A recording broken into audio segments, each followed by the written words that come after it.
Bili na sa Shopee. Salamat, Shopee!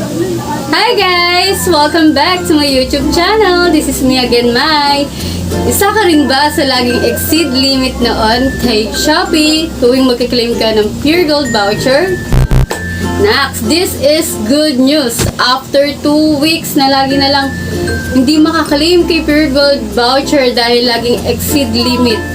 Finally, nag-refresh na rin siya at lagi na rin po ako nakaka-claim ngayon ng 15 pesos voucher ni Puregold. Sa halagang piso lang, may pang-grocery na naman tayo. Kaya sa mga newbie dyan at hindi pa alam kung paano mag-claim at mag-redeem kay Puregold, just watch this dahil ituturo ko sa inyo kung paano ang step-by-step tutorial para makabili tayo ng mga groceries kay Puregold sa halagang piso lang. Pero kung bago ka pa lang dito sa channel ko, please click the subscribe button below at pakihit na rin po yung notification bell para lagi po kayong updated sa lahat ng videos na i-upload ko. So yan guys, punta lang po kayo sa 11-11. Tapos makikita nyo po yung flash deals, COD deals, click nyo lang po yung COD deals. Yan po lahat yung mga oras na aabangan nyo kung kailan po mag-refresh ulit yung mga flash deals ni Shopee. Sa flash deals po kayo lagi. And then click nyo lang po ito sa load and e-vouchers. Tadan! Lalabas na po lahat ng mga flash deals, mga piso deals. Una na nga po si Puregold, buy now. Kailangan po may Shopee Pay wallet ko. Piso lang siya guys. Then, pagbabayad nga po natin yung Shopee Pay, kailangan may laman yung Shopee Pay ng piso.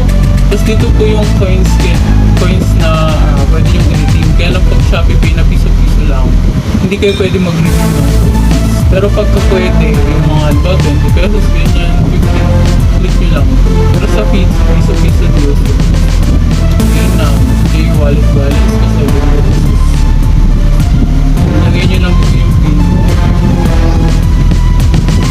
And yung pin Shopee pin, no minimum spend. Yung may vouchers.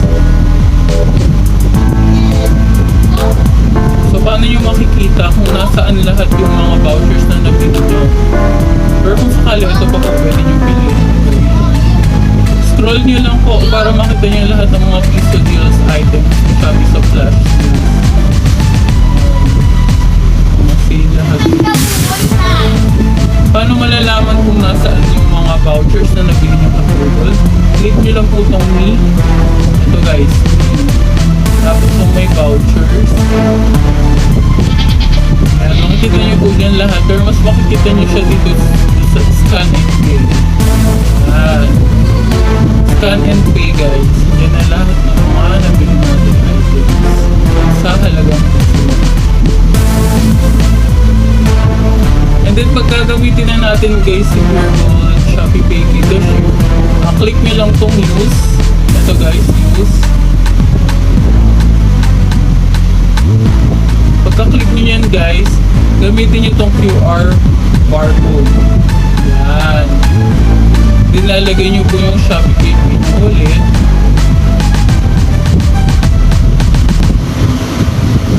Yan.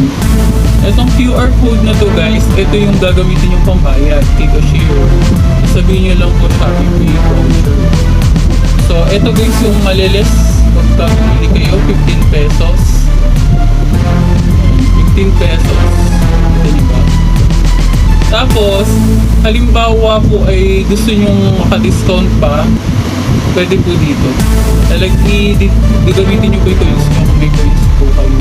Pero kung wala naman kayong coins, hindi nyo mag-a-upgrade. Pero pwede naman kung may coins. And then itong QR code natin guys na generate, nag-expire siya in 30 seconds lang. Kaya kailangan may scan din ka agad ni cashier. Pero pagka hindi agad na scan ni cashier, pwede naman po yun na generate lang rin. I-re-renew lang muna. So, wala lang kadali guys. 3, 2, 1, 2, 1. Ito po natin para 15 pesos lang.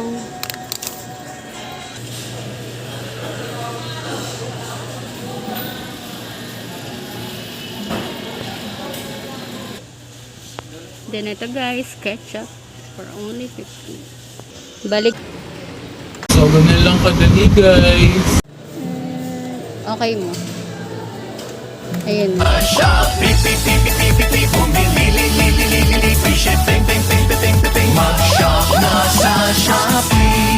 Bili na sa Shopee. Salamat, Shopee.